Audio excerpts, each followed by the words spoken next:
light mood, no? But ask niya po if magkaroon siya ng complications if ever mag-take siya ng Elixir Placenta kasi po meron siya other medications na tinitake.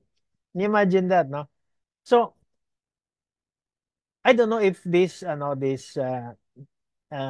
ayaw ko na pangalanan, pero the one who asked this question, if she had attended our previous uh, training, bago tayo nag Q&A, meron tayo ngayon at not necessarily training but informative lectures about the product.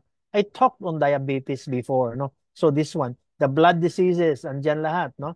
Tsaka kidney diseases. So basically, doon pa lang may explain na sana niya. So it's really important na nakakapag-attend kayo ng ating training and dito sa ating Q&A para nang sa ganon, alam nyo ang isasagot doon sa mga pasyente o sa mga potential nyo na mga kliyente, no? So basically, again, I have already mentioned it that the elixir is indeed very very helpful sa mga diabetic patients. Pero sa dinami-dami ng mention niya na sakit ng pasyente, no? Hemochromatosis, blood uh, na spleen, blood problem, dyscrasia, gallbladder, etc. Mahina ang pag-ihi niya. Um, we don't know the cause of the mahina ang pag-ihi niya. Maaaring low ang intake niya ng fluids, di naman niya sinasabi, no? Dapat tinanong niya yon, no?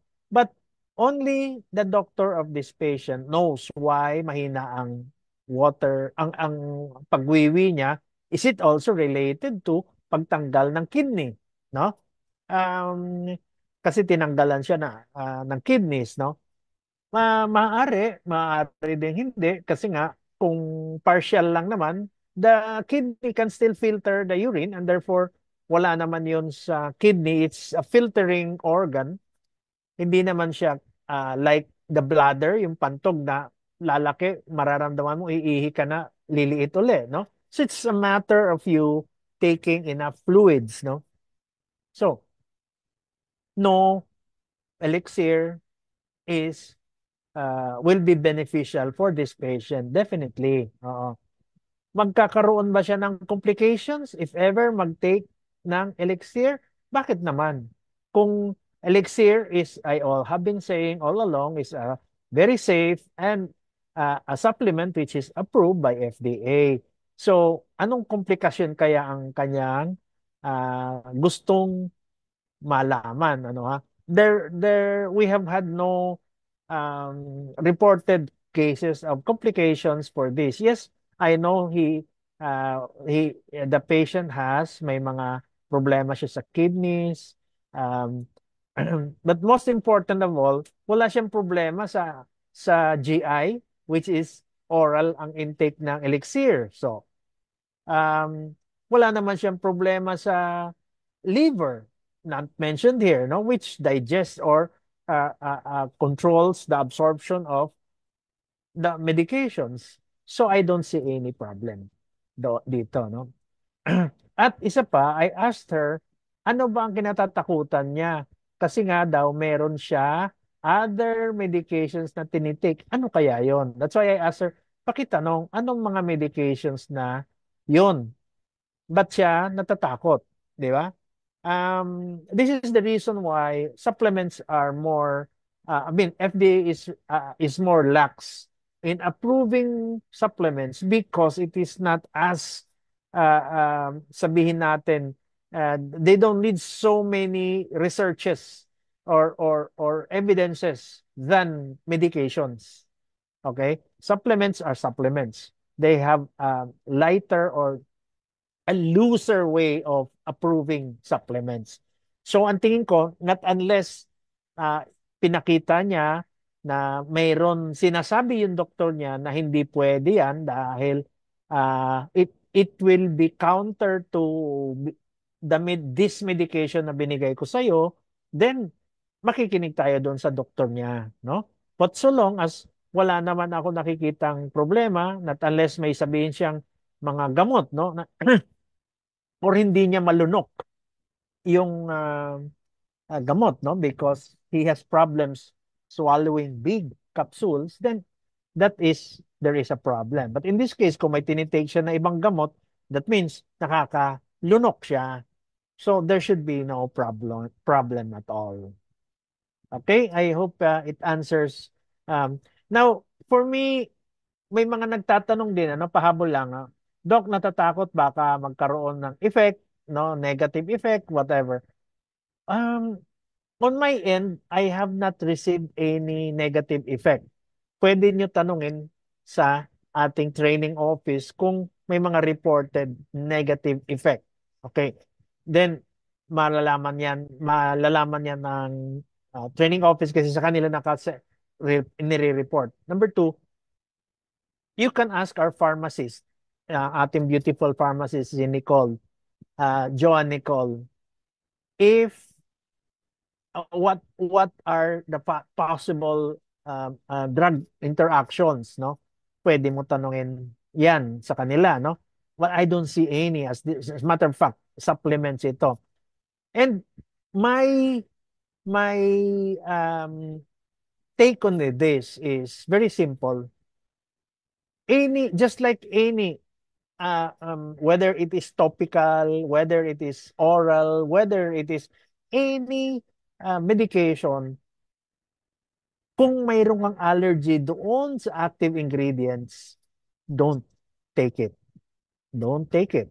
Okay? Kung may allergy ka, whether you're allergic to peanuts, whether you're allergic to aspirin, whether you're allergic, marami kasing ganon eh. May allergy ako sa ganon, hindi wag mo take. Okay? But if you are not sure, whatever, no?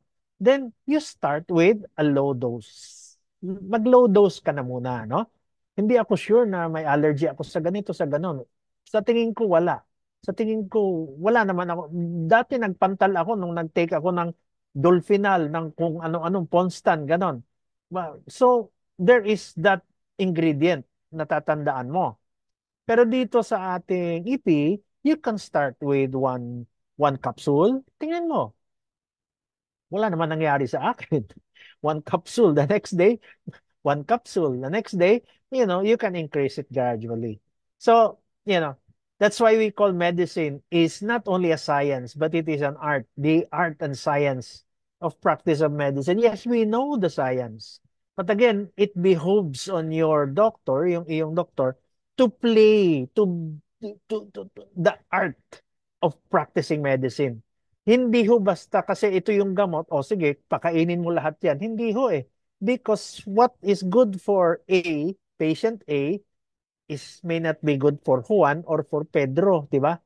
Kaya hindi pwede yung Marites referral, di ba? Ay, Mare, ito, ang gamot, nakapagaling kay pare, ibigay mo yan sa kanya. Uy, sige, sige, bibigay ko. Hindi ho eh. It has to be personalized or customized. You see? So some patients say, bakit siya once a day lang? Hindi. Yung sakit mo mas grabe eh. Kaya twice a day ka. Kaya thrice a day ka. Kaya 2 capsules ka. You see? So it is an art. So if you have doubts, you can always consult or ask assistance from our training office. Andyan yung magagaling nating mga makikisig. Andyan sila, tawag nito, sila Professor Brioso, sila Profesora 14, si Professor, and just to give you an idea, they are well trained and intindido po lahat ng ating mga produkto. They will guide you through it, navigate, no? Kung ano man ang problema nyo, they will be able to answer those questions. So, having said that, I'd like to thank all of you for your listening pleasure as usual. Thank you so much. Thank you. All right. Thank you very much, Doc Francis. Hmm. Ayan. All right. So, palakpakan naman natin si Doc Francis. Grabe Oo ang mga naman. explanation. Okay. Doc, actually, we have a lot of questions here. Pero pili lang din po tayo.